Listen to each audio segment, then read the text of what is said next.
네, 우리 말씀 보겠습니다. 우리 말씀. 우리 오늘 말씀은 여호수아서 말씀인데요. 여호수아서 8장입니다. 여호수아서 8장 18절부터 23절입니다. Joshua chapter 8. 여호수아 8장 우리 18절부터 28절, 23절인데요. 네. 우리 같이 한번 천천히 한번 읽어보십시다. 이야기니까요. 재밌는 이야기입니다. 같이 한번 천천히 합독해 볼까요? 시작. 여호와께서 여호수아에게 이르시되 내 손에 잡은 단창을 들어 아이를 가리키라. 내가 이 성읍을 내 손에 넘겨주리라. 여호수아가 그의 손에 잡은 단창을 들어 그 성읍을 가리키니 그의 손을 드는 순간에 복병이 그들의 자리에서 급히 일어나 성읍으로 달려 들어가서 점령하고 곧 성읍에 불을 놓았더라. 아이 사람이 뒤를 돌아본즉 그 성읍에 연기가 하늘에 닿은 것이 보이니 이 길로도 저 길로도 도망할 수 없이 되었고 광야로 도망하던 이스라엘 백성은 그 추격하던 자에게로 돌아섰더라. 여호수아와 온 이스라엘이 그 복병이 성읍을 점령함과 성읍의 연기가 오름을 보고 다시 돌이켜 아이 사람들을 쳐 죽이고 복병도 성읍에서 나와 그들을 치매 그들이 이스라엘 중간에 든지라. 어떤 사람들은 이쪽에서 어떤 사람들은 저쪽에서 쳐 죽여서 한 사람도 남거나 도망하지 못하게 하였고 아이 왕을 사로잡아 여호수아 앞으로 끌어왔더라. 네, 아이라는 뜻이요. 뭐 어린 아이 이런 뜻이 아니고요. 이 도시 이름입니다. 도시 이름이 아이예요. 영어로 AI 이렇게 돼 있어요. 우리 영어로 보시면은 AI가 Artificial Intelligence인데요. 근데 참 재미있게도 이 성 이름이 그렇게 돼 있어요. 영어로도 똑같아요. AI라고 돼 있고요. 한국말로는 I라고 이렇게 읽습니다. 오늘 이야기를 좀 드리고 싶은데요. 오늘 9월 10이죠. 9월 10 날인데 내일이 무슨 날인지 아세요? 9월? 맞아요. 11일입니다. 9월 11일이 무슨 날일까요? 예, 우리 아시는 분은 좀 아실 텐데 우리 북미에 사는 분들은 또 특히 이제 미국에 계신 분들은 또 잘 아시겠죠. 9/11 사건이 있었던 해죠. 날이죠. 그게 몇 년도에 있었냐면 2001년도에 있었습니다. 저희 첫째 아들이 2001년도생이거든요. 4월 달에 태어났는데 바로 그해 9월이었죠. 한 5개월째 된 아들이었는데 그해 9월 11일 날에 저는 진짜 3차 대전 나는 줄 알았습니다. 네. 아주 심각했죠, 그때. 우리 학생들 중에는 2001년 이후에 태어난 학생들이 있어가지고 잘 모를 텐데요. 제가 그래서 조금 사진을 좀 준비해 봤어요. 미국 뉴욕에 가시면 그 맨하탄이라는 곳이 있어요. 우리 영어 발음으로 하자면 맨하튼 이렇게 표현하는데 이 맨하탄에 가시면은 건물들이 진짜 높습니다. 빌딩 숲이에요, 정말. 뭐 한국하고는 비교도 안 되고요. 우리 토론토 다운타운하고는 비교가 안 됩니다. 뉴욕 맨하탄에 가면 그 빌딩 숲인데 거기에 쌍둥이 빌딩이라는 이름을 가진 두 빌딩이 있었어요. 그 빌딩이 이름이 뭐냐면 월드 트레이드 센터였습니다. 무역센터였어요. 저는 이 무역센터가 서 있을 때에 뉴욕을 가서 그 엠파이어 스테이트 빌딩 올라가서 봤습니다. 바로 맞은편에서. 근데 그러고 나서 이제 2001년도에 9/11 때 사건이 터지죠. 그 다음 사진 한번 보여주실래요? 폭탄으로 무너진 게 아니에요. 그죠? 민간 항공기를 이 테러범들이 납치를 해가지고요. 첫 번째 비행기가 첫 번째 빌딩에 부딪히고 두 번째 비행기가 부딪히기 직전에 사진이 찍혔습니다. 정말 경악할 사건이었죠. 9/11입니다. 그리고 그 자리에 지금 그라운드 제로 이래가지고요. 그 이후에 가봤더니 그 장소를 지금 기념 자리로 잡아놨고요. 그 자리는 지금 이제 많은 그때 3,000명 이상이 사상을 당했습니다. 사망하고 다치고 했는데요. 그 사망자들의 이름이 거기에 기념 자리에 다 적혀 있어요. 물이 흐르고 있고요. 기념관도 있고요. 그 근처에 있는 건물들도 함께 훼손도 됐고 지금은 첫 번째 무역센터는 다 지어서 완공이 됐는데 계속 지금 또 짓고 있는 과정 속에 있고요. 그라운드 제로에 가서 보고 참 마음이 너무 슬프고 아프고 그랬습니다. 그러니까 2001 지금 몇 년 지났습니까? 거의 21년 그죠? 2022년 이렇게 지난 세월이 흘렀죠. 역사는 계속 흘러갑니다. 고난이 찾아오고 이런 어려움이 찾아오지만 우리 인류는 어떻게든 그때든 또다시 이겨내고 또다시 전진하며 살아갑니다. 엄청난 피해가 있었지만 그때 보험회사까지도 다 망했었거든요. 우리가 문제가 생기면 보험회사 들지 않습니까? 그럼 보험회사 커버를 해줘야 되는데 보험회사까지 다 망해버렸었어요. 그때 아주 심각한 때였었죠. 우리가 코로나를 지금 거의 2, 3년 지나고 있습니다. 인류는 끊임없이 고난과 맞서고 살아오고 있습니다. 개인 삶도 마찬가지겠죠. 바람을 고난에 비유하자면 여러분, 바람이 좋은 건가요? 나쁜 건가요? 고난이 좋은 건가요? 나쁜 건가요? 우리가 바람을 보고 지난주에 말씀드린 것처럼 두려워하고 무서워합니다. 고난이 찾아오면 마음이 힘들고 어려워요. 그런데 그 바람 때문에 배는 앞으로 갈 수가 있어요. 그죠? 바람이 나쁜 것만은 아니다라는 것입니다. 고난 때문에 우리가 성숙할 수도 있고 그릇이 넓어질 수도 있다는 것이죠. 우리는 이 사실을 결코 간과해서는 안 되겠습니다. 그래서 지난주에 말씀드린 것이 바람 불어도 괜찮아요. 바람 불어도. 여호수아가 지금 오늘 말씀을 읽어보니까 아이 성을 점령하고 막 이 복병까지 두고 아주 작전 잘 짜가지고 승리합니다. 근데 이 승리가 아무런 고난 없이 찾아온 한 번만의 승리였을까요? 그렇지 않습니다. 그 전에 실패가 있었습니다. 이야기는 이렇게 시작됩니다. 모세가 이스라엘의 리더였습니다. 모세가 120세 때까지 이스라엘 백성들을 이끌고 이스라엘 백성들을 다스리다가 하나님께서 모세를 데리고 가셨어요. 그리고 이제 모세를 이어서 그 다음 리더가 세워져야 되는데 그 리더가 누구였냐면 여호수아라는 모세의 몸종이었어요. 성경에 보시면 여호수아는 모세의 몸종이었다 이렇게 얘기를 합니다. 그런데 그 낮은 신분의 몸종에 불과했던 여호수아였지만 하나님께서 모세에게 여호수아를 세우라고 말씀하세요. 그걸 왜 그러냐면요. 모세에게는 하나님의 신이 충만한 자라 이렇게 얘기합니다. 모세는요, 이 여호수아는요, 모세가 하나님 앞에 예배하고 나가고 떠난 후에도요, 그 예배 자리를 떠나지 않았습니다. 그게 여호수아였어요. 하나님께서 보고 계신다는 사실이에요. 지난주에 말씀드렸죠. 우리도 하나님을 바라봐야 되지만 믿음은 하나님이 나를 보고 계신다라는 것이에요. 하나님은 다 보고 계세요. 그래서 하나님이 나를 보고 계시니까 그 하나님께서 우리가 고난 속에 있을 때, 어려움 속에 있을 때 반드시 도와주신다라는 것이죠. 그게 믿음입니다. 나만 하나님만 바라보고 있으면 하나님이 한눈 파시면 안 되잖아요. 나만 하나님만 바라보고 있는 것이 아니라 하나님도 우리를 주목하고 계십니다. 여러분 한 사람 한 사람을. 그러니까 전능하신 하나님이시죠.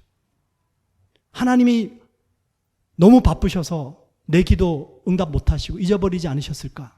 그러지 않습니다. 성경을 보시면 하나님은요, 하늘에 날아다니는 참새 한 마리도 너 오늘 죽어야 되겠다 허락하시고 너는 좀 더 살아라 다스리시는 분이 하나님이세요. 그리고 여러분들이 오늘 아침 머리 감으실 때 머리털 빠지셨죠? 그 머리털 숫자까지도 세고 계신 분이 우리 하나님이세요. 근데 그 머리털의 숫자가요, 기수가 아니라 서수로 세고 계신다는 사실 아십니까? 기수는 1, 2, 3, 4죠. 서수는 첫 번째, 두 번째죠. 너 오늘 머리카락 108번째가 빠졌구나. 1000번째가 빠졌구나. 머리카락을 서수로 세고 계신 분이 하나님이십니다. 이렇게 하나님은 위대하시고요, 섬세하신 분이세요. 하나님 다 아세요. 그 하나님 우리를 보고 계십니다. 그래서 여호수아가 이제 리더가 되었어요. 여호수아가 그 다음 세컨 제너레이션, 광야 1세대는 다 세상 떠나고요. 이제 믿음의 세대가 일어났단 말이에요. 우리 1세대들이 이 캐나다 땅에 와서 고생합니다. 이제 2세들 그 다음 세대가 잘 살아야죠. 그 2세들에게 가나안 땅을 그냥 주면 좋을 것 같은데 하나님은 전쟁으로 취하게 하십니다. 이게 참 중요해요, 여러분. 우리 부모님들이 힘들어서 애쓰고 쌓은 그 재력과 그 닦아놓은 길들을 우리의 자녀들이 무탈하게 그냥 아무런 고난 없이 잘 가면 좋을 것 같은데 하나님은 싸워서 취하게 하세요. 참 신기한 하나님의 섭리입니다. 여호수아와 갈렙이 그 가나안 땅에 들어가서 첫 번째 만난 성이 여리고라는 성이었어요. 그 여리고성을 어떻게 이깁니까? 전쟁에서 이기지 않죠. 하나님 말씀에 순종해서 이깁니다. 일주일 동안 6일 동안은 하루에 한 바퀴 돌아요. 그리고 마지막 7일째는 7바퀴를 돕니다. 그리고 7바퀴 마지막 돌 때에 나팔 소리와 함께 함성을 질러요. 그랬더니 성이 무너지죠. 이걸 가지고요, 과학자들이요, 어떤 분들은 공명이네. 소리 때문에 유리창이 깨어지잖아요. 그죠? 스피커 큰 데 있으면 뭐 귀 고막이 터지잖아요. 아, 함성을 크게 지르니까 그 공명 때문에, 공명 현상 때문에 그 성이 무너졌구나. 다니엘과 세 친구들이 야채만 먹어가지고 혈색이 좋아졌구나.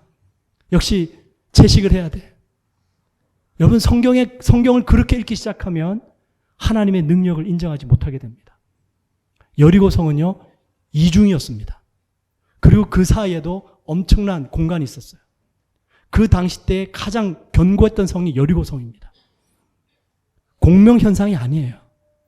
하나님의 능력인 줄 믿습니다. 그렇게 해서 성을 무너뜨린 이스라엘 백성들이 이제 그 다음 성인 아이 성을 정복하기 위해서 돌진하게 됩니다. 승리한 경험이 있잖아요. 자신감이 붙은 거예요. 그래서 아이 성을 딱 보니까 여리고 성하고는 비교도 안 될 정도로 작아 보입니다. 그래서 이렇게 상의해요.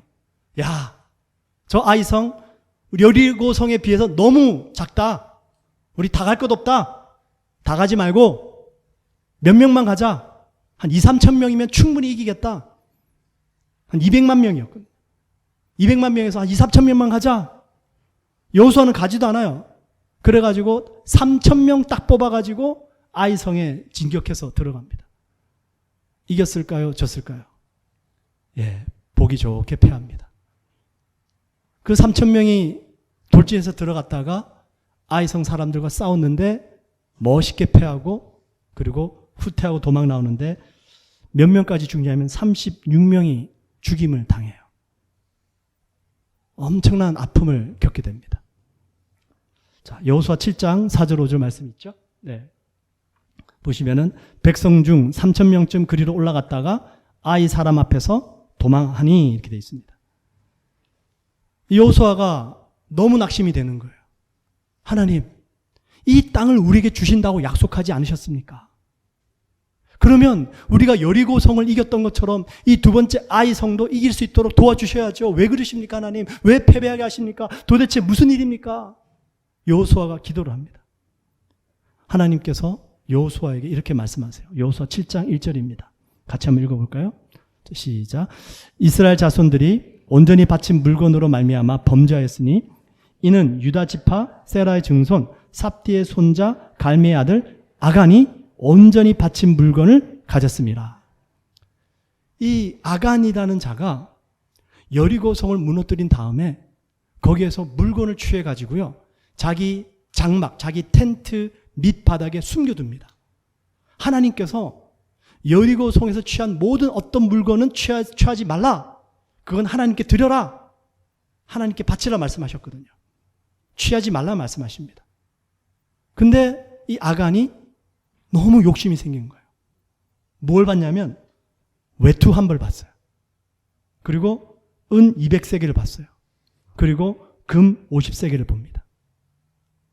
이걸 보고 그 유혹을 이기지 못하고 호주머니에 넣었겠죠. 자기 동물에게 실겠겠죠. 그러고는 자기 텐트로 돌아가서 장막 밑에 숨겨둡니다. 그래서 하나님께서 여호수아에게 이것을 알게 해주십니다. 그래서 아간이 뽑혀가지고요, 제비 뽑기 하니까 아간이 딱 뽑혔어요. 그래서 아간의 텐트 속에 딱 가보니까 요게 숨겨져 있는 거예요. 아간은요, 외투 한 벌하고요, 은 200세겔하고요, 금 50세겔하고 자기 목숨을 바꿨습니다. 아무리 값진 물건이라도 우리 목숨과는 바꿀 수 없잖아요. 근데 아간은 지금 요거 때문에 그만 처형을 당하게 돼요. 그리고 아간을 처형하고 묻은 무덤이 어디냐면 그걸 아골 골짜기라고 합니다. 아골 골짜 빈들에도 복음 들고 찾아가서 그 악을 골짜기예요. 고난의 골짜기, 죄인의 골짜기. 거기에다가 돌을 쌓아가지고 무덤이 돌무덤이 됐습니다. 하나님께서 그 악을 골짜기를 나중에 소망의 문으로 바꿔주신다 말씀하시죠. 이분이 우리 하나님이십니다. 싸굴이 그렇게 묻히고 이제 여호수아가 다시 전진해서 들어갑니다. 그때 하나님께서요, 여호수아에게 작전을 주세요. 여호수아서 8장 2절입니다. 같이 한번 읽어보십시다. 시작. 너는 아이성 뒤에 복병을 둘지니라 하시니. 복병 작전을 하나님이 알려주세요. 여러분, 전쟁에서 복병 작전이 승리하려면요, 적들이 유인 작전에 넘어와야 돼요. 적들이요, 야, 쟤네들 유인 작전 쓰는 것 같은데 복병 있는 거 아니야? 그러면 안 넘어옵니다.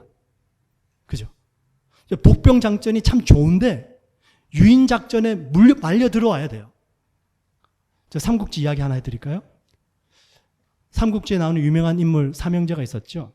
우리가 그 도원결의 해가지고 우리가 태어난 날은 다르지만 죽는 날은 같은 날에 죽으십시다.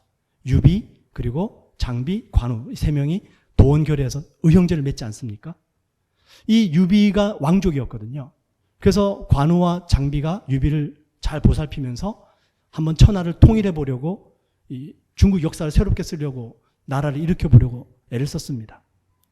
근데 유비도 죽고 관우도 죽고 장비도 이제 다 죽었어요.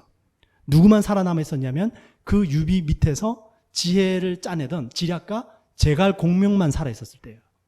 제갈공명이 자기가 모시던 군주가 죽었기 때문에 나라도 이 위대한 사명을 붙잡고 이 천하를 한번 통일해 봐야 되겠다 했는데, 이 제갈공명과 맞서는 엄청난 지략가가 있었는데 그 사람이 누구냐면 사마천이라는 사람이에요. 이 두 사람이 싸움이 벌어지는데 한 번은 제갈공명이 군사력이 딸렸습니다. 그래서 제갈공명이 지혜를 짜가지고요, 검은고 하나만 딱 들고 성문 앞에서 검은고를 타기 시작하는 거예요. 사마천이 15만 대군을 이끌고 제갈공명이 있는 성으로 진격해서 들어왔어요. 제갈공명이 눈 하나 깜짝하지 않고 검은고를 너무 잘 타고 있는 거예요. 사마천이 생각합니다. 복병이 있구나. 복병이 있지 않고서야 저 제갈공명이 저렇게 태연하게 검은고를 타고 있을 리가 없다. 후진, 후퇴. 사마천이 공격 안 합니다. 후퇴해버려요. 사마천이 후퇴하고 난 다음에 제갈공명은 껄껄껄 웃습니다. 성 안에 아무도 없었어요. 제갈공명이 한 수 위였어요. 지혜에서 단대함이 나오는 거예요. 여러분, 복병 작전은 유인 작전에 말려들어야지 승리할 수 있습니다. 적이 이 복병 작전에 눈치채고 유인에 빠져들지 않으면 복병이 의미가 없어져요. 근데 여호수아는 지금 복병 작전을 쓰고 있고 그게 먹혀 들어갔어요. 비결, 이유가 뭐죠?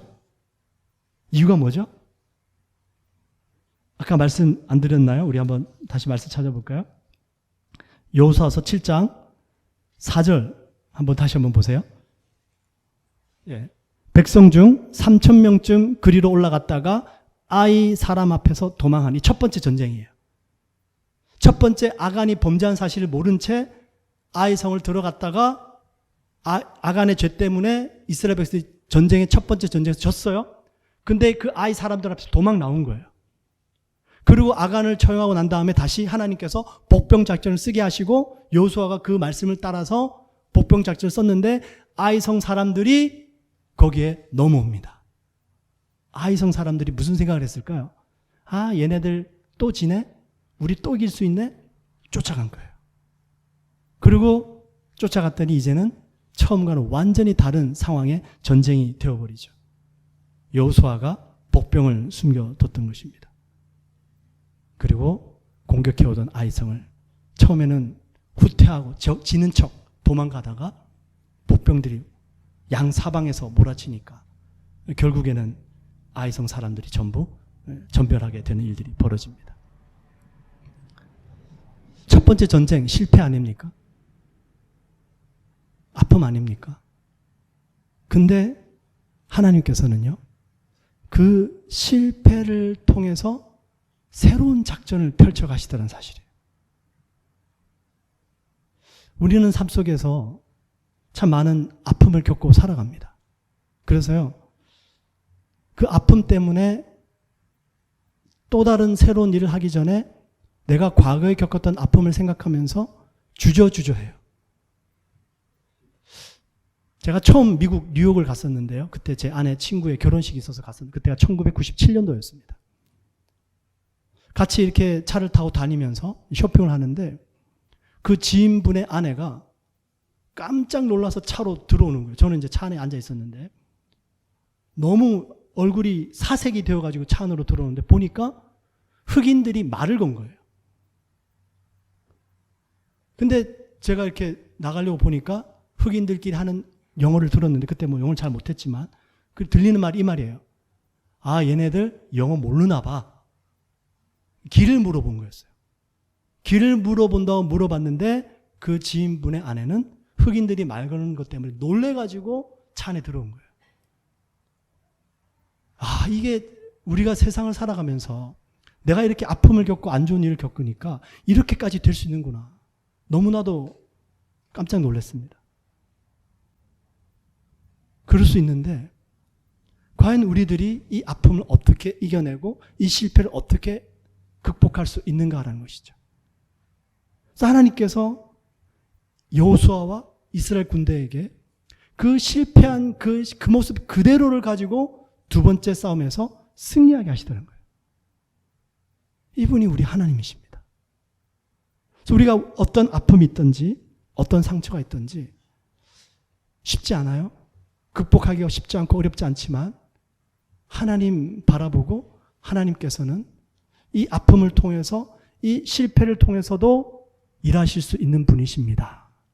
고백하는 거예요. 주님을 믿어드리는 거예요. 좀 명언이 있어서 좀 찾아봤는데요. 영어 한번 배워보십시다. 같이 한번 읽어볼까요? 자, 시작. Don't worry about failures. 같이 한번 읽어봅시다. 시작. Don't worry about failures. Worry about the chances you miss when you don't even try. 실패를 두려워하기보다 내가 시도하지 않고 내가 놓치는 기회를 더 아까워하고 두려워하라라는 말이죠. 실패를 두려워하지 말고 한번 시도해 보라는 것입니다. 그 다음 명언 또 한번 볼까요? 시작. Lessons you learn from your failures might accelerate your progress by empowering you to easily overcome even bigger obstacles in the future. 그러니까 아픔이, 실패가 때로는 나로 하여금 앞으로 나아가지 못하게 할 수도 있지만 그 아픔과 안 좋은 추억들이 그 다음번에 다가오는 더 큰 문제를 이길 수 있게 만드는 귀한 발판이 될 수도 있다는 사실이에요. 여러분, 지혜로운 사람은 자기 자신의 실수와 실패를 통해서 배우는 사람입니다. 그 다음에 좀 더 지혜로운 사람은요, 다른 사람의 실수와 실패를 보면서 배우는 사람이에요. 그 다음에 최고로 지혜로운 사람은 누군지 아십니까? 하나님의 말씀을 통해서 배우는 사람입니다. 가장 지혜로운 사람이에요. 마태복음 7장 24절 이렇게 말씀하는데요. 그러므로 누구든지 나의 이 말을 듣고 행하는 자는 그 집을 반석 위에 지은 지혜로운 사람 같으리니. 예수님이 하시는 말씀을 듣고 행하는 사람, 그 말을 그대로 지키는 사람, 정말 지혜로운 사람이에요. 근데 그 사람은 반석 위에 집을 짓는 사람이래요. 그럼 모래 위에 누가 집을 짓느냐? 모래 위에 집을 짓는 사람은요, 말씀을 듣긴 듣습니다. 그러나 그대로 따라가진 않아요. 자기 생각대로 살아요. 지혜로운 것 같은데 모래 위에 집을 짓고 있는 사람들이에요. 말씀을 아는 것으로 끝나는 것이 아니라 그 말씀을 따라 살아가는 것이죠. 그래서 고린도전서 10장 11절에도 이렇게 말씀하세요. 그들에게 일어난 이런 일은 본보기가 되고 또한 말세를 만난 우리를 깨우치기 위하여 기록되었느니라. 지금 이 시대를 살아가는 우리 그리스도인들에게 하나님께서요, 성경의 모든 사건과 사고들을 기록해 두셔서 너희들은 이러지 마라, 너희들은 이렇게 살아라, 다 기록해 두신 거예요. 성경을 읽어보시면 우리가 이 세상을 살아가는 동안에 겪는 일들, 안 겪는 일들, 앞으로 일어날 일들, 일어났던 일들, 모든 것이 다 기록이 되어져 있단 말이죠. 없는 이야기가 없습니다. 제가 지난주 금요일 날에도 우리 학생들에게 성경이 왜 하나님의 말씀인지 설명해 줬어요. 성경은 역사책도 아니고요. 성경은 어떤 우리 마음에 이해하기 좋은 책, 그런 게 아닙니다. 그러면 성경에 왜 안 좋은 이야기들이 왜 쓰여 있냐고요. 성경은요, 사실을 있는 그대로 기록해 놨어요. 때로는 너무 적나라할 정도로 기록해 놨습니다. 여러분, 어떤 경전에 그런 이야기가 있습니까? 제가 신학교 때, 신학교 안에 있는 서점이 있었는데요. 그 서점에 가서 책을 한 권 사가지고 읽다가 너무 내용이 좋은 거예요. 너무 좋은 말이 많이 적혀 있어요. 제가 그거 사려고 거기 계시는 분한테 가격 묻고 하려고 하는데 그분이 그런 거예요. 저는 이제 1학년이었으니까 아무것도 모를 때였죠. 이 책이 무슨 책인지 아니에요. 모르겠는데요. 근데 너무 좋은데요? 그 내용이 너무 귀한데요? 너무 좋은 말이 다 적혀 있어요. 머리에 이해가 쏙쏙 되고요. 이런 말들을 인용해서 설교할 때 쓰면 너무 좋겠다 싶었어요. 그랬더니 그 주인분이 하는 말씀이 이 책은 사이언톨로지에서 쓰는 책이에요. 이단에서 쓰는 책이에요. 깜짝 놀랐죠. 세상에 좋은 말은 다 적혀 있는데 거기에는 진리가 없다는 사실이에요. 근데 성경은 정말 무슨 이런 얘기까지 다 싶을 정도인데 이건 하나님의 말씀이라는 얘기예요. 왜냐하면 하나님은 살아계시고 우리의 삶에 관습하시고 우리 인류의 역사 속에서 하나님이 항상 함께 계시거든요. 삶과 동떨어진 분이 아니시거든요. 여러분들이 성경을 멀리하면 하나님을 멀리할 뿐만이 아니라 내 삶 속에서 역사하시는 하나님을 전혀 깨닫지 못하는 일들을 하게 된다는 사실입니다.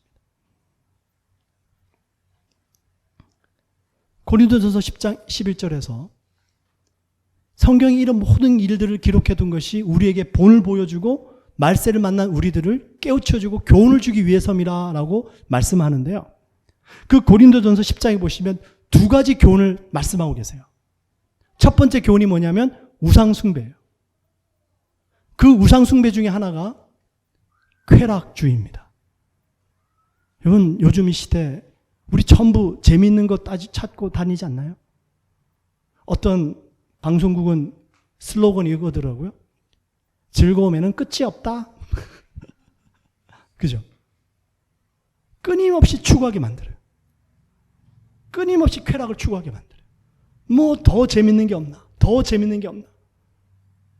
자극이 되는 거예요. 요즘 한국이 심각합니다. 마약이 그냥 뭐 대낮에, 그죠? 어떻게 하다 이렇게 됐을까요? 쾌락 추구하다가 이렇게 된 거예요.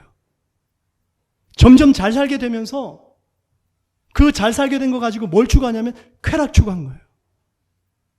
이스라엘 백성들이 하나님께서 출애굽시켜 주셨는데 금송아지 만들어 놓고 춤추고 먹고 마시고 뛰놀더라.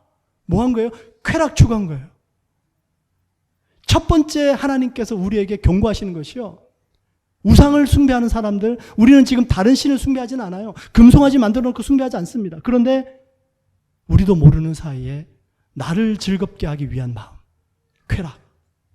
이게 너무 많이 지금 이 시대에 심해져 버렸어요. 조심하래요. 첫 번째. 두 번째가 뭐냐면요. 원망입니다. 원망. 이스라엘 백성들이 끊임없이 원망해요. 하나님을 원망하고. 한국 사회가 지금 그런 것 같아요. 안타까운 얘기지만, 죄송스러운 얘기지만,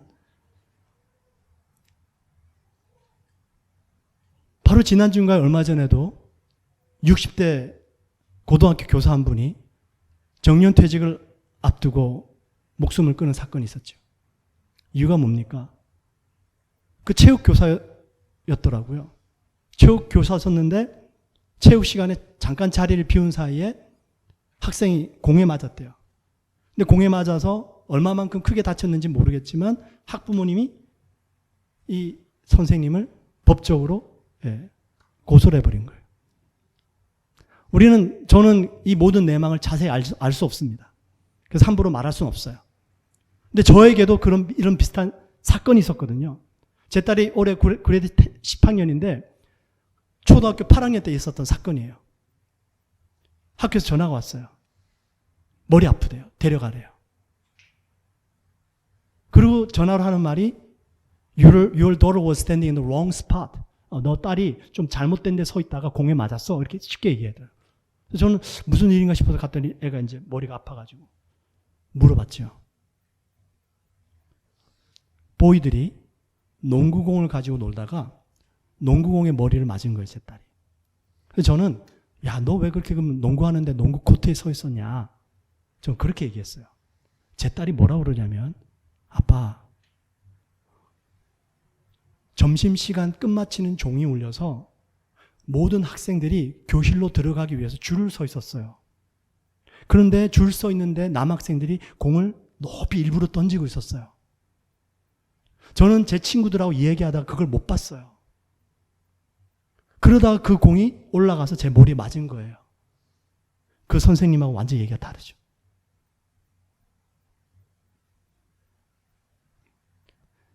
선생님들은 때로는 우리가 그 선생님 제가 욕하지 않은 게 아니라 때로는 우리들이요, 우리의 잘못을 인정하지 않기 위해서 다른 사람을 원망할 때가 있습니다. 이건 잘못된 거예요.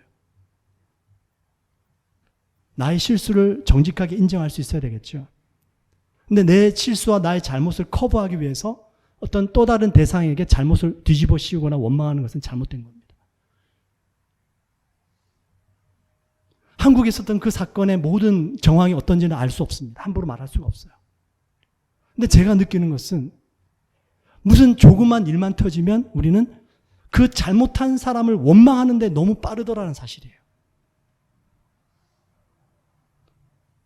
한국에 지하철 타러 갔는데요. 이건 뭐 제 생각입니다. 아닐 수 있어요. 지하철 방송이 계속 울려 퍼져요. 지하철과 역 사이에 간격이 넓습니다. 건너실 때 발을 조심하십시오. 이 어나운스먼트가 한 번이 아니고요. 몇 번을 울려요.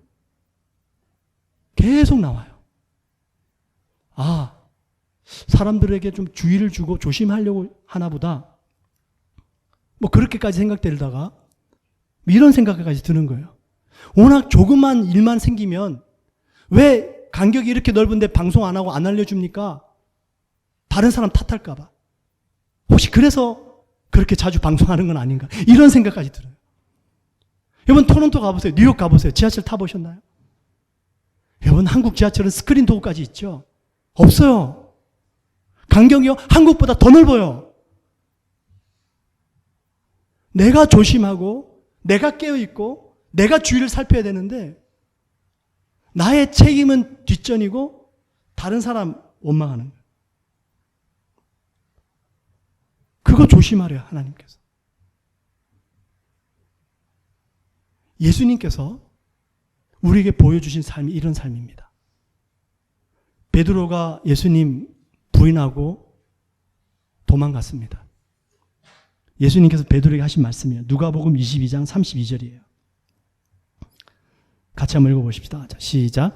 그러나 내가 너를 위하여 너의 믿음이 떨어지지 않기를 기도하였노니 너는 돌이킨 후에 너의 형제를 굳게 하라. 여러분 우리들에게 안 좋은 일이 일어날 수 있어요. 물론 원인을 파악하고 문제를 파악하고 다음에는 또다시 이런 일이 일어나지 않도록 조심해야 되는데요. 그 모든 원인 파악과 문제 해결과 함께 동시에 우리 그리스도인들이 특별히 가져야 되는 게 뭐냐면 이런 고난과 이런 바람을 통해서 내 믿음을 더 굳건히 해야 되겠구나. 그겁니다. 아무리 원인 발견하고 문제 찾아가지고 그걸 방지하는데 나의 믿음을 굳건하게 하지 않는다면 하나님의 섭리와 하나님의 손길은 못 보는 거예요.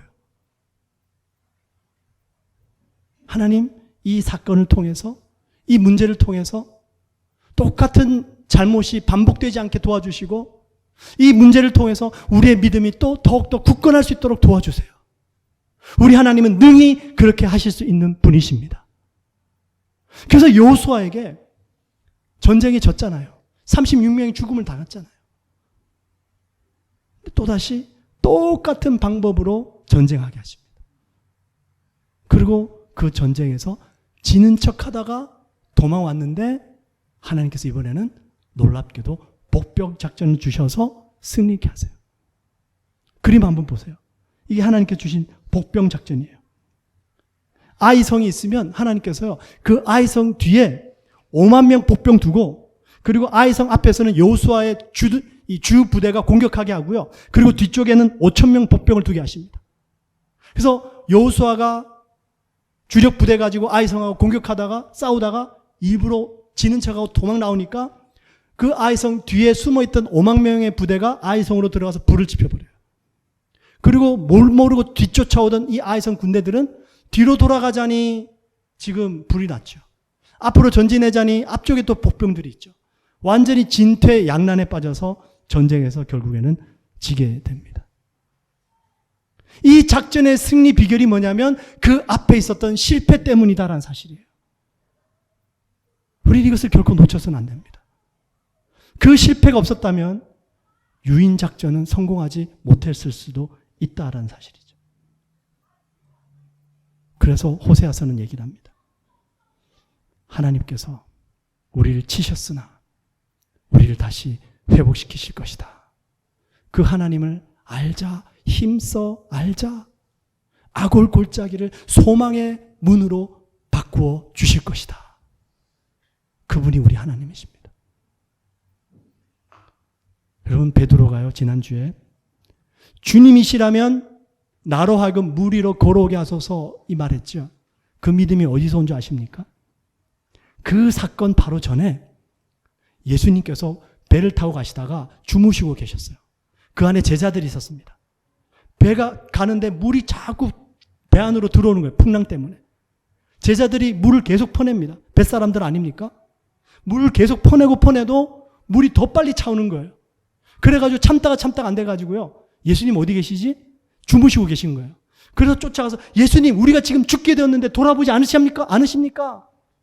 막 예수님을 향해서 불평해요. 예수님 주무시다가 벌떡 일어나셔가지고요. 바람아 잠잠하라. 바람을 잠잠케 하시고 풍랑을 잠잠케 하십니다. 그랬더니 그제서야 제자들이 이분이 누구시긴데 자연 만물까지도 이분께 순종하는거 하면서 놀라합니다. 그 사건이 있었어요. 그리고 이제 베드로가 물 위를 걸어오는 예수님을 만난 거예요. 그래서 베드로가 예수님께 물은 겁니다. 정말로 주님이시라면 나로 하여금 물 위로 오라 하소서. 오라. 그 앞에 있었던 두려웠던 사건, 그 주님을 만나고 나니까 베드로 마음속에 주님이시라면 풍랑 잠잠케 하실 수 있지. 주님 맞으세요? 나로 하여금 오라 하세요. 그 사건을 통해서 그 믿음이 생겨버린 거예요. 우리 주님은 고난으로 절대로 끝나게 하지 않으십니다. 고난을 통해서 영광 받으시고 우리의 믿음을 굳건하게 하실 줄 믿습니다. 기도하겠습니다. 우리가 실수할 수 있어요. 실패할 수 있습니다.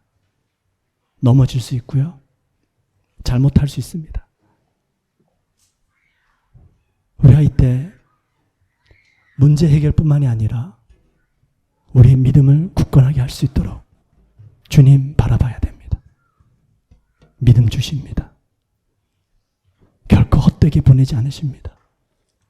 주님, 제 안에 과거의 실패로 인한, 과거 여러 가지 일들로 인한 아픔과 상처로 움츠려듦이 있습니다. 주님, 이것도 사용하셔서 주님 영광 받아 주시옵소서. 이렇게 기도하십시다. 할렐루야 주.